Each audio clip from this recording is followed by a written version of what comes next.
കഴിഞ്ഞ 29 ദിവസമായി നമ്മൾ വ്രതാനുഷ്ഠാനത്തിലായിരുന്നു. വ്രതാനുഷ്ഠാനത്തിന്റെ ഉദ്ദേശ ലക്ഷ്യങ്ങളെ സംബന്ധിച്ച് വിശുദ്ധ ഖുർആൻ സൂചിപ്പിച്ചതുപോലെ തന്നെയായിരുന്നോ നമ്മൾ ഉണ്ടായിരുന്നത് എന്ന് ഓരോരുത്തരും ആത്മപരിശോധന നടത്തേണ്ടതാണ്. യഥാർത്ഥത്തിൽ റമദാൻ എന്തിനു വേണ്ടിയാണ് നമുക്ക് നൽകപ്പെട്ടിട്ടുള്ളത്?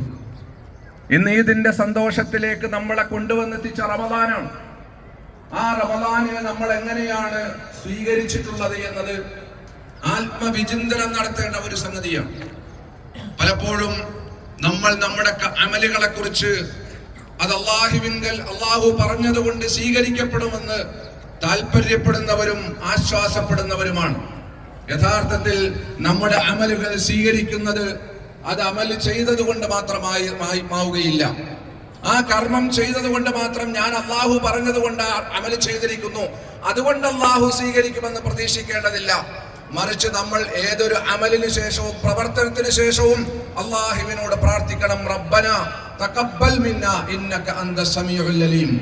പടച്ച തമ്പുരാനെ, ലോകസത്താവായ തമ്പുരാനെ, ഞങ്ങളിൽ നിന്ന് സ്വീകരിക്കണമേ എന്ന് റബ്ബിനോട് നമ്മൾ പ്രാർത്ഥിക്കണം.